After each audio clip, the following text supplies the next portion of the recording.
శివరాత్రి సందర్భంగా శ్రీ లలితా పార్వతీ సమేత గోస్పాదేశ్వర స్వామి పంచాయతనాలయంలో ప్రత్యేక పూజలు నిర్వహిస్తున్నట్లుగా ఆలయ అర్చకులు మానేపల్లె సూర్యనారాయణ శాస్త్రి పేర్కొన్నారు. కేసీఎఫ్ న్యూస్ తో మాట్లాడుతూ తూర్పుగోదావరి జిల్లా కొవ్వూరు పట్టణంలో సంస్కృత పాఠశాల ఆవరణంలో ఉన్న శ్రీ లలితా పార్వతీ సమేత గోస్పాదేశ్వర స్వామి పంచాయతనాలయంలో శివరాత్రి సందర్భంగా ఫిబ్రవరి 26వ తేదీన రుద్రహోమాలు అభిషేకాలు నిర్వహిస్తున్నట్లుగా తెలిపారు.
ఓం శ్రీ మహాగణాధిపతి నమో నమః.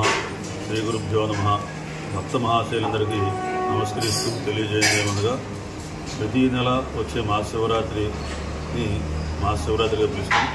మాఘమాసంలో వచ్చేటువంటి మహాశివరాత్రిని మహాశివరాత్రిగా పిలుస్తాం. ఆ మహాశివరాత్రి రేపే అంటే 26/2/2025 బుధవారం నాడు జరుగుతుంది.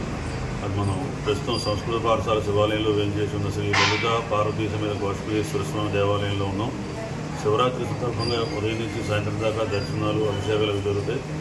అలాగే ఆరుదే రోజు సాయంత్రం 5 గంటల నుంచి 7 గంటల దాకా కోలాటం, 7 గంటల నుంచి స్వామివారి తెప్పోత్సవం, 8 గంటలకి స్వామివారికి అందరిచే మహానీరాజనం జరుగుతాయి.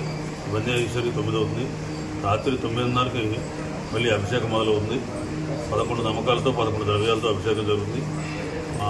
6వ నమ్మకం అయ్యేసరికి రాత్రి 12 గంటలకి లింగోద్భవకాల ముందు సహస్ర జ్యోతిర్లింగార్చన కూడా జరుగుతుంది.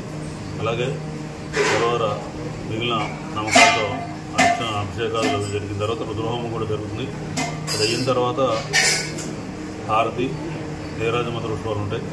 తర్వాత అది ఒక 2 గంటలు మనం కాలక్షేపం చేస్తే జాగరణ కూడా తీసి వస్తుంది. అలా జాగరణ కూడా అయిపోయిన తర్వాత లక్షవారం లేదు శుక్రవారం 28/2/2025 శుక్రవారం నాడు పూర్ణాహుతి, విశ్వర స్నానం ఇవన్నీ అయ్యాక అన్నదానం, తర్వాత సాయంత్రం ప్రత్యేకంగా పౌళింపు సేవ. కళ్యాణం జరిగిన తర్వాత పౌళింపు సేవ జరగాలి. ఆ పౌళింపు సేవ దంపతియుక్తంగా వచ్చి దంపతాంబూలం తీసుకోవాల్సిందిగా ప్రార్థన.